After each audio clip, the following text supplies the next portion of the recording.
బంగాళాఖాతంలో భారీ తుఫాన్. తెలుగు రాష్ట్రాలకు 7 రోజులు భారీ వర్షాలు.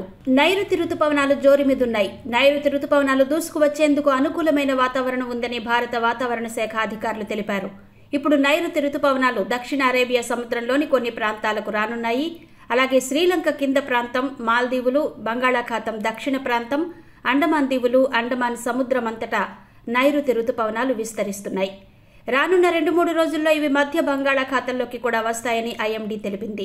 ఆగ్నేయ బంగాళాఖాతంలో ఒక ఆవర్తనం ఉండడంతో మేఘాలు సముద్ర మట్టం నుంచి 3.1 కిలోమీటర్ల ఎత్తులో మొదలై 5.8 కిలోమీటర్ల వరకు విస్తరించి ఉన్నాయి. అలాగే మరో ఆవర్తనం మధ్య బంగాళాఖాతంలో ఏర్పడింది. ఇది కోస్తాంధ్రకు దగ్గరలోనే ఉంది. దీనివల్ల సముద్ర మట్టం నుంచి 1.5 కిలోమీటర్ల ఎత్తులో మేఘాలు, గాలులు గుండ్రంగా తిరుగుతున్నాయి. ఈ ఆవర్తనం త్వరలో అల్పపీడనంగా మారి తర్వాత తుఫానుగా మారుతుందని అంచనా వేస్తున్నారు. దీనికి ఆల్రెడీ శక్తి అనే పేరును కూడా పెట్టారు.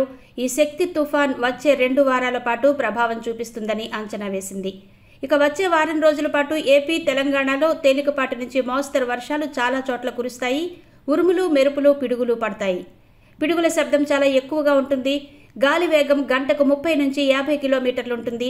నేడు తెలుగు రాష్ట్రాల్లో గాలుల వేగం ఎక్కువగా ఉంటుంది. గంటకు 50 నుంచి 60 కిలోమీటర్లు, ఒక్కోసారి గంటకు 70 కిలోమీటర్ల వరకు ఉంటుందని ఐఎండీ తెలిపింది. రాయలసీమలో 19, 20 తేదీల్లో కూడా భయంకర ఈదురుగాలులు వీస్తాయని ఐఎండీ తెలిపింది. ఇక ఇటు తెలంగాణలో రోజంతా మేఘాలు పరుగులు పెడుతుంటాయి. సాయంత్రం 4 తర్వాత వాతావరణం అల్లకల్లోలంగా మారే అవకాశం ఉంది.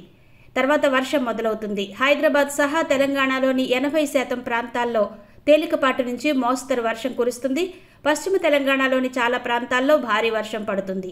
ఇలా అర్ధరాత్రి వరకు కురవనుంది. భీకర గాలులు కూడా వీస్తాయి. ఏపీలోనూ రోజంతా మేఘాలుంటాయి. మధ్యాహ్నం 3 తర్వాత తిరుపతి, చిత్తూరు ప్రాంతాల్లో వాన షురు అవుతుంది. అది అంతకంతకు పెరుగుతుంది. రాయలసీమలో చాలా ప్రాంతాల్లో భారీ వర్షాలు కురుస్తాయి. అలా రాత్రి మొత్తం కురుస్తూనే ఉంటుంది. ఆదివారం తెల్లవారుజామున 3 గంటల వరకు రాయలసీమలో వాన పడుతూనే ఉంటుంది. ఉత్తరాంధ్ర నేడు సాయంత్రం 4 గంటల వరకు వర్షం మొదలై భారీ వర్షంగా మారుతుంది. రాత్రి 8 గంటల వరకు కురుస్తుంది. కోస్తాంధ్రలో నేడు సాయంత్రం జల్లులు కురిసే అవకాశం ఉంది.